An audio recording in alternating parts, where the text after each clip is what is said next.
Hello everybody, these are the LEGO Series 6 collectible minifigures officially released in 2012. The first figure on the collection sheet for this series is this classic alien, the classic pasty gray colored big black bug-eyed dude that everybody describes in their waking nightmares as being an actual alien abduction. I was visited by one of these guys and they took me up to their ship, man. He's got the white ray gun and a trans bright green colored lightsaber blade as kind of the bolt of energy coming out of it. Both of those I think are cool pieces. The head is a nice mold. The torso is uninspired to me. I see what they're going for, but given that it has no print anywhere else and everything else is pretty much just gray, this one doesn't excite me much. Here's the Highland Battler, a classic Scottish warrior, which at first to me didn't look that impressive, but I had to look more carefully and more closely at the print on the front. Not only in the torso, but also going to the hips and down to the legs. There's a lot of detail there. It's the color combination, I think, that kind of reduces the pop of that, so you don't see it quite as much. It has a printed shield as well with the roundels that are basically just done as a series of rivets. Nothing for print on the back of this one. We've got the long hairpiece in dark brown there. And he's got his sword. This is a, I'd say, deceptively well detailed figure.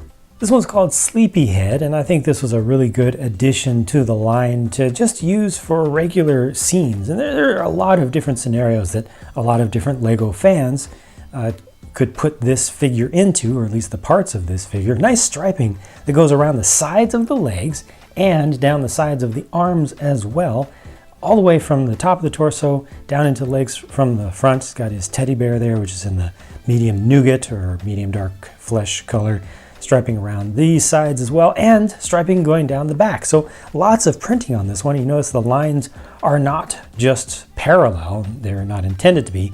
Try to make it a little bit more organic. This one also has a nice hidden feature to it. Well, hidden at first, has a secondary face. So you actually get this sleepy face. So two useful faces. That one there is just, completely either sleeping or relaxing. And this one here could be used for being tired or for being sick. Just lots of good stuff for this one for just, again, like I said, just regular LEGO scenarios. This Statue of Liberty figure was called Lady Liberty. Has nice printing on all sand green for all the parts except for the flame. Nice print there with the date.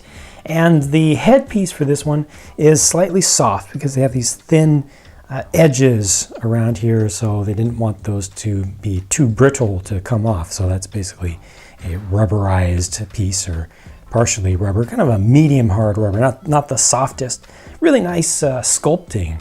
And this one looks good from pretty much every angle. Light works well off that headpiece. Nothing to be seen from the back, maybe a little bit plain looking on the body from the back, but I think it's appropriate, an appropriate minifigification of the actual Statue of Liberty. Here we go with the Bandit. This one has some pretty crisp printing on the front as well with some metallic highlights there. He's got leather gloves on, represented by the brown hands, and notice the revolvers are done in black here, a pair of those. He's got part of his face covered up, printing on the back of the torso as well. Need to take off his mask. Now you can see the rest of his face. He's not looking too evil. He's looking just confident, I'd say. The flamenco dancer here has a really bright and fiery colored dress and a nice facial expression. Nice, slightly different smile and a recognizable beauty mark there. And got the black fan that she uses and printing on the back of the torso here. No secondary face, no printing on the back of the dress piece. That's a slope there. You can just see how much texture that piece has on this side.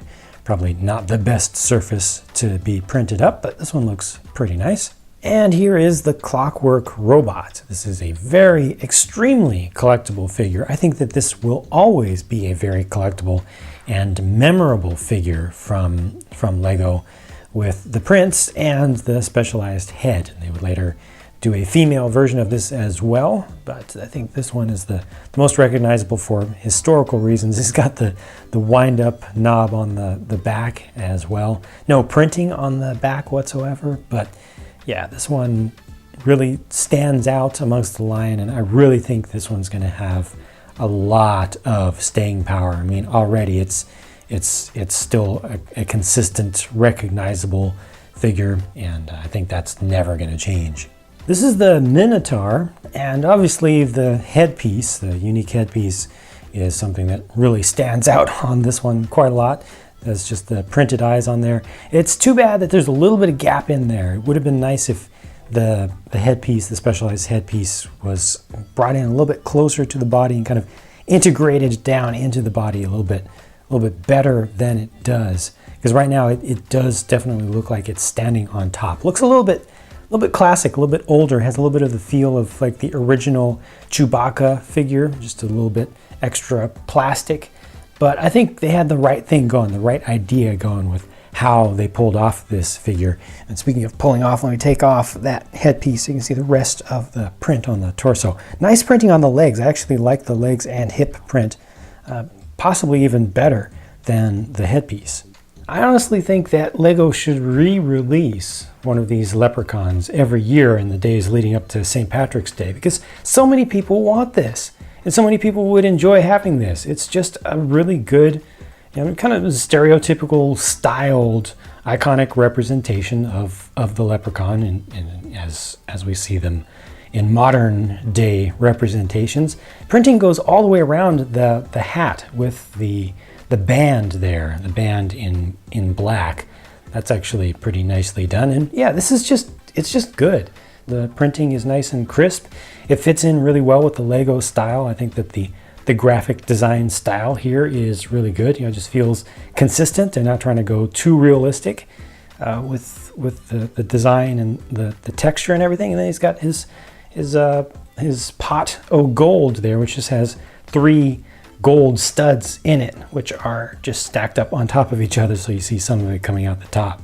Now this is the Roman soldier. Comes with another one of those spear pieces, this time with just the regular reddish brown color and a silver point on it, and it's got the rubber plastic that's used up on the top so it doesn't break off and it's not too dangerous. The figure itself features the bright metallic silver color for the helmet, and then the regular red color for the leg garb, and that's actually printed around the sides consistently, so there's no gap that you see going down the front there. So that's a nice continuation of the color there. Kind of bright, maybe doesn't look immediately as ancient as some of the other historical figures just because of the brighter colors here, but I do believe that they were going for a little bit of accuracy there, and it just works out that way. To me, it doesn't look as antiqued. Everything looks very clean, but I think it's appropriate. And I really like the shield there. Very, very nicely shaped and printed shield. Of course, I used many parts of this surgeon figure throughout my custom LEGO hospital build. It has lots of useful stuff for any sort of medical situation, with the printed X-ray tile piece there showing a minifig sized skeleton. That's appropriate and that's good. Got the medium azure main color, light aqua color for the headgear, the light gray colored syringe there, and got the mask over the front. See just a little bit more of the straps that show up there. Yeah, it's just good stuff. White hands to represent gloves on there. Yeah, this is another good one that will definitely stand the test of time. I think they need to do more stuff on the medical theme. I think this is the second one that they've done in the Collectible Minifigs series. Skater Girl has a lot of interesting prints, from the face to the arms to the hair. Actually got that magenta streak going through the front of the hair, probably used as inspiration for Wild Style for the LEGO movie later on. And once again, a printed board piece, so the short skateboard there, and another one to add to a collection of different board prints that LEGO has done. They do these pretty consistently throughout different series. And this one does have print on the back of the torso. It's kind of subtle, just one color there, but it does show that she is wearing a hoodie, which is appropriate. And again, a little bit more evidence that this was inspiration for the Wild style character. This one was called Intergalactic Girl, which just immediately makes me think of Beastie Boys meets Gwen Stefani. That's just how my brain works. Just go straight there. This one's kind of a counterpart to the classic Alien, I guess, in this set. Has a similar setup with a ray gun and just a different color of bolt coming out of it. And she came with that very nice hot pink colored helmet, Space Police 3 helmet, and also the hair as well, so you could swap those out. Now, it is a little bit tough to actually hold on to this helmet. The helmet does have a handhold on it, but once you put a visor on there, you can't really get the hand to go all the way in there, so that doesn't work out quite as well as it ought to once the visor is actually applied. But you put this on, and it doesn't quite go down far enough either to show her face. It's one thing that was done a little bit off, I feel, with these. I don't know, that may have actually been intentional to show that the mouth is behind the mouthpiece.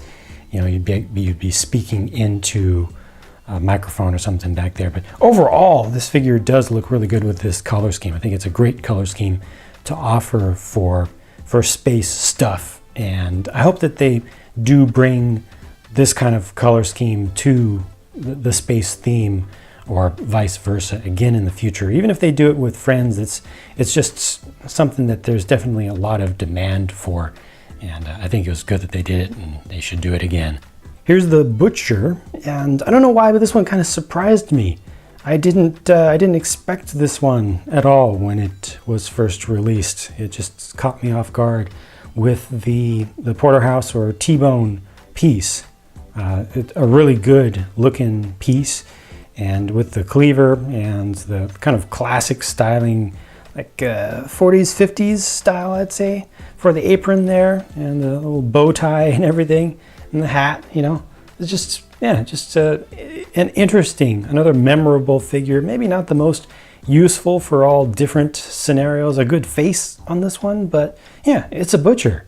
Just, yeah, something very normal, and I think it's cool. I'm glad that they did this one. Sideburns go up pretty far beneath the hat as well. Here's the Mechanic, who's a little bit dirty looking, got some grease on his face and on his clothes. It's a little bit difficult to see the grease on his clothes because they went with the dark blue main color for his work outfit there. You know, the black doesn't stand out against it very well.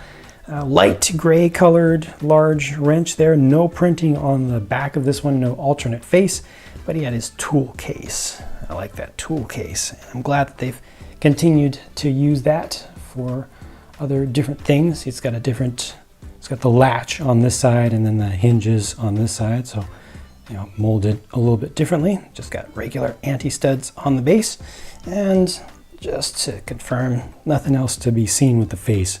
Last up in this series was the Genie, the unlicensed Genie here with the medium azure kind of skin tone, if you will, and purple garb. This is a really nice piece right here with the tufts and the gem on it. That's a printed piece, so the magenta color is printed on there, and it's just attached to the front with one of those mini pegs. Kind of an unusual piece, rare piece to get. Different type of shape, different type of use of that style of attachment. And he has his teapot there, and you know, you have the single anti-stud on the base of this figure, so you could use the teapot beneath it and make it look like it was actually coming out from that. And there's also more to be seen.